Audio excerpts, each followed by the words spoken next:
Welcome back to another episode of Rock Boys Football, continuing our deep dive into this Clemson Tigers program, heading into spring practice, fall camp, the 2024 season. We took our dives into the offensive line, took a deep dive into the defensive line. Now we're taking a look at this Clemson offensive skill positions heading into 2024. And I think I speak for a lot of Clemson fans. If there's a position group that you want to see a jump in performance and production heading into that 2024 year, this is probably the area that you want to see that. And we talked about Garrett Riley coming in and changing this Clemson offense. And I think I speak for a lot of Clemson fans after going back and watching a lot of film from that 2023 year. You didn't necessarily get what you were expected. And I think there's a couple of reasons and explanations for that. One, year one as a new offensive scheme, you're probably going to see some growing pains. But more importantly, you were dealing with a second-year quarterback. The leading receiver for this Clemson team was a true freshman in Tyler Brown. This was a very young offense in terms of the offensive skill that we're producing for Clemson. So I think that makes you excited about maybe the jump that you could see heading into 2024 as these guys get another offseason in this new scheme under their belt. Want to dive into what we saw from this unit in 2023. Got a ton of notes I want to get through. And then what is this unit going to look like in 2024? Excited to get into it. Before we do, just want to say thank you to you guys. And I cannot tell you how much all the support has meant to the boys the last couple of weeks. This has been a program that's really been fun to go back, watch in 2023, dive into what this roster is going to look like in 2024. All the support you guys have shown, it means the world. If y'all do enjoy the content, consider subscribing to the channel. And without further ado, let's get into this one. And I want to start with, what we saw from this unit in 2023. And I want to focus a little less on the player performance and a little bit more on the schematics of this offense. And I think the biggest problem I have with that Clemson offense in 2023 is it really did not produce much space. And that was probably the one thing that you expected the most with Garrett Riley coming in. You go back and watch that TCU offense in 2022, it was getting the ball to their playmakers in space, letting them exceed after the catch, and you really didn't see that from this Clemson offense in 2023. And I think the biggest problem was Clemson really did not attack the deeper third at all in 2023. You take a look at the numbers. Cade Klubnik only attempted 42 passes, 20-plus yards down the field, and only completed 17 of them. His average depth of target was 7 yards. You go back to that TCU offense in 2022, Max Duggan's average depth of target was almost 10 yards down the field. He attempted 77 passes, 20-plus yards down the field. That's almost twice as many as Cade Klubnik attempted, in 2023. That was probably the biggest difference that you saw. And I think the problem with not really attacking that deeper third is you saw defenses consistently kind of squeeze down on Clemson. Like, it was no secret what Clemson wanted to do on offense. They wanted to get quick hitters out on swing passes, screens, some 5-yard hooks, and you saw defenses kind of defend that relatively easily because they were just squeezing down. They were pretty much saying, we don't respect what Clemson can do attacking down the field, and so we're going to take away that stuff short and underneath, and I think that really hurt this Clemson offense. So what you're looking for in 2024, at least from my lens and watching back some of these games, is at least show defenses that you're willing to attack down the field if they are going to walk in their safeties as close to the line of scrimmage as they were consistently doing in 2023. And even if you don't have a ton of success down the field, if you show you're willing to try to capitalize on it, you might see those safeties play a little bit more off the ball. And I think it'll open it up for those short intermediate concepts that Clemson wants to get in. And so that's probably the biggest thing that you want to see. You look at the yards after the catch. Clemson, because they weren't really attacking downfield and defenses were squeezing down, they weren't really able to produce a lot of yards after the catch, even though that's obviously what they wanted to do with those swing passes and screens. Only 1,500 yards after the catch. And so what I'm most excited for is looking for Clemson to get a little bit more aggressive. Again, Cade Klubnik, young quarterback in 2023. You hope that the offense, you'll get Garrett Riley and Cade Klubnik get a little bit more confidence in terms of attacking the ball down the field. Now, you're taking a look at what you're going to see in 2024, and I think it starts with Cade Klubnik, and I think a lot of people like to write Cade Klubnik off as being a 5-star bust, and I think it's really important to note that Cade Klubnik, this was his first year as a starting quarterback, And you, you see quarterbacks go through those growing pains. And then on top of that, I mean, you put in a completely new offensive scheme with Garrett Riley. And I don't think Cade Klubnik played nearly as bad as the national media likes to highlight. Yes, I think Cade Klubnik needs to play better in 2024. I think he'll play better in 2024, but completed 64% of his balls for 2,800 yards, 19 touchdowns to 9 interceptions. And again, there wasn't really much help from wide receivers creating after the play because of the nature of the offensive scheme. So I think Cade Klubnik can take a step. I'd like to see them let him use his athleticism a little bit. I think he throws on the run extremely well. He's obviously a phenomenal athlete in space. Utilize those skill sets a little bit more in 2024.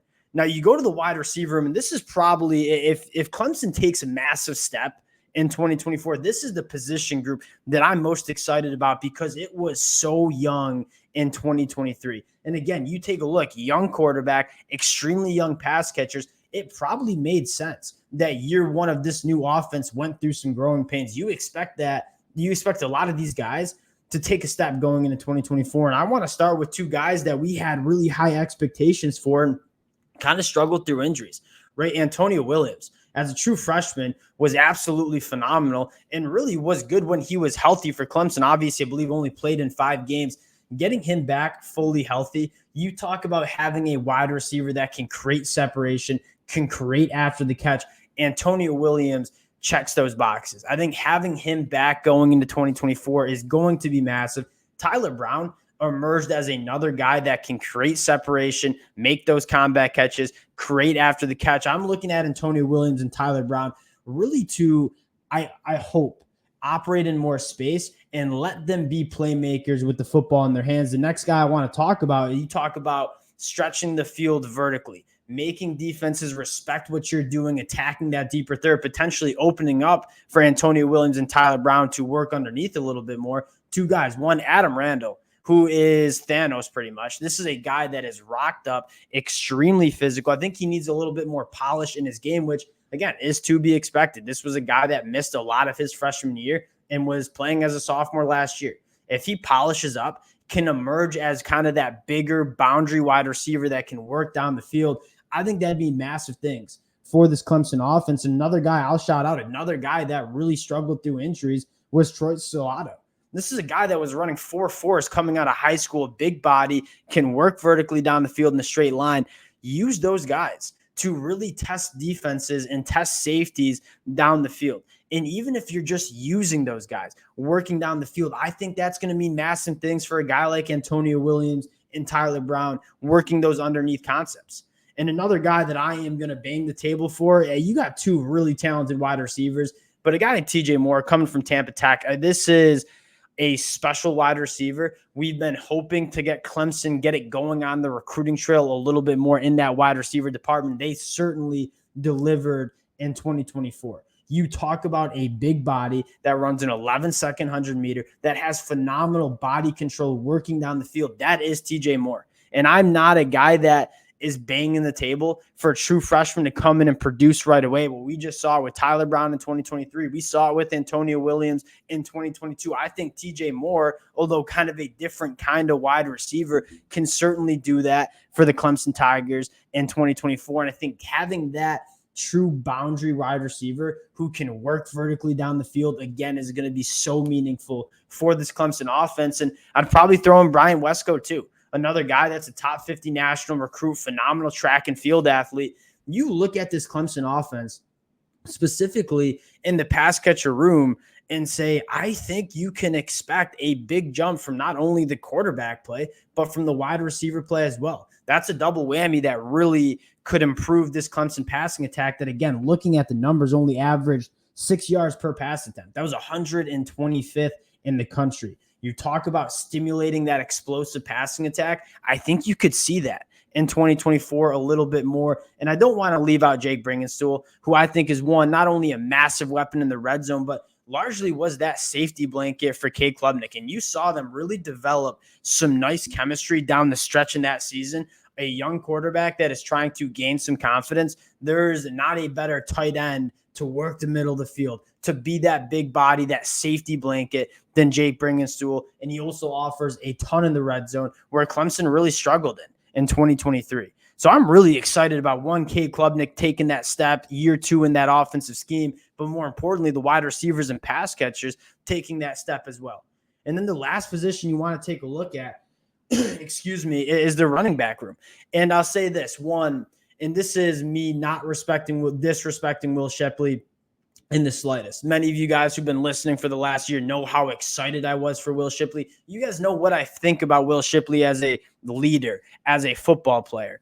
But I don't think I'm wrong in saying that Phil Maffa was probably the better running back for Clemson in 2023. And you take a look at the numbers. Phil Maffa averaged 5.4 yards per carry. Will Shipley only averaged 5 yards per carry. But I don't think that necessarily tells the full story. You look at missed tackles forced.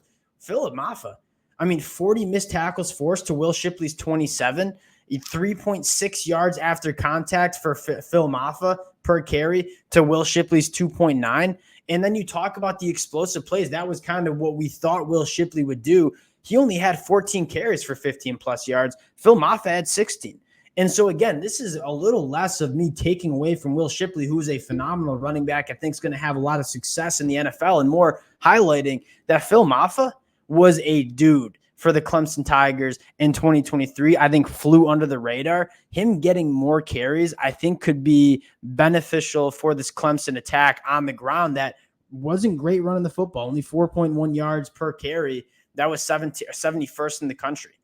And one other thing I'd add with Phil Maffa is that he's a guy that I think probably will benefit from more of a workload, because he's a guy that wears down defenses. He runs extremely hard. He wears on defenses. If he's getting 20 plus carries a game, I think he's one of those guys that gets better through 4 quarters.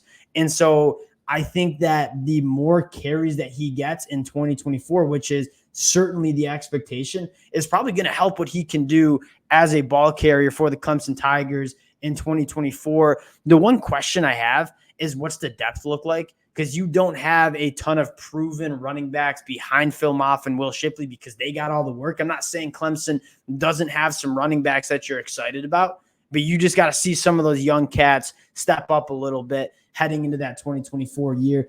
I look at this Clemson offense, and it certainly underperformed in 2023. I think the expectations were high for Garrett Riley coming in. I think the expectations were really high for the 5-star Cade Klubnik. And yeah, it didn't reach expectations, but you kind of take a look under the hood and say you were working with a second-year quarterback, first-year starter in Cade Klubnik. You had your leading receiver as a true freshman. You dealt with a plethora of injuries to that pass catcher room. The offensive line probably struggled more than it was a asset for this Clemson Tigers team in 2023. I think there's a lot of reason to be really optimistic about what this Clemson offense could look like in 2024 with another year in this system. We'll keep an eye on what the spring practice notes are, who's emerging as those dudes for the Clemson Tigers. Unit that I'm excited about, I think largely going to be slept on this offseason. I think there's going to be a lot of talk about this Clemson offense's reliability. The defense is going to be really good. This offense might be a lot better than what some people are giving it credit for during this offseason. Appreciate you guys rocking with the fellas. We'll leave it there. If y'all do enjoy the content, consider subscribing to the channel. I'll end it on this. Leading rusher, Phil Maffa. Leading receiver, I'm going to go back to Antonio Williams if he is healthy for 12 games this year. Appreciate you guys rocking with it. If y'all do enjoy the content, consider subscribing to the channel. Would love to hear your predictions in the comment sections. Leading rusher, leading receiver. Appreciate you guys, and we'll talk to y'all later. Peace.